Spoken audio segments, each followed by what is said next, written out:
जय गुरुदेव। आलस होता है, विलासिता आ जाती है, वहाँ कुटुंब में कलह पैदा करती है और कलह करने के बाद पता चलता है कि कलह में कोई सार नहीं। झगड़ा ना करने की अपेक्षा बहादुर होकर सत्कर्म करके ईश्वर को प्रेम करना, ये सबसे ऊंची चीज है। आलसी मनुष्य को कभी कोई उपलब्धि प्राप्त नहीं होती। गांव में एक परिवार रहता था जिसमें माता पिता, उनका पुत्र रमेश, उसकी पत्नी सीता और उनकी छोटी बेटी पिंकी शामिल थे। रमेश स्वभाव से बहुत आलसी था। वह दिन भर बिना कुछ किए घर पर बैठा रहता, जबकि सीता घर के कामों के साथ साथ खेतों में भी मेहनत करती। रमेश की आलस्य के कारण परिवार की आर्थिक स्थिति दिन ब दिन बिगड़ती गई। सीता ने कई बार रमेश को काम करने के लिए समझाया, लेकिन वह हर बार टाल मटोल करता। एक दिन सीता ने रमेश से कहा, अगर तुम इसी तरह आलसी बने रहोगे तो हमारा घर चलाना मुश्किल हो जाएगा। कृपया कुछ काम करो। रमेश को यह बात बुरी लगी और उसने गुस्से में सीता पर चिल्लाना शुरू कर दिया। दोनों के बीच बहस बढ़ गई, जिससे घर का माहौल तनावपूर्ण हो गया। माता पिता ने बीच बचाव करने की कोशिश की, लेकिन रमेश ने उनकी भी नहीं सुनी।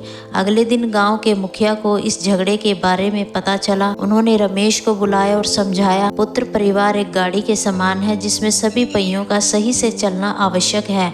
यदि एक पहिया भी काम ना करे तो गाड़ी आगे नहीं बढ़ सकती।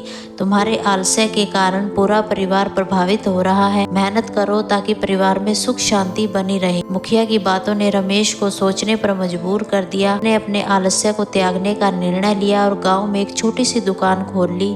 धीरे धीरे उसकी मेहनत रंग लाई और परिवार की आर्थिक स्थिति सुधरने लगी। घर में फिर से खुशी और शांति लौट आई। आलस्य व्यक्ति और उसके परिवार के लिए हानिकारक होता है। मेहनत और परिश्रम से ही परिवार में सुख शांति और समृद्धि आती है। हरिओम।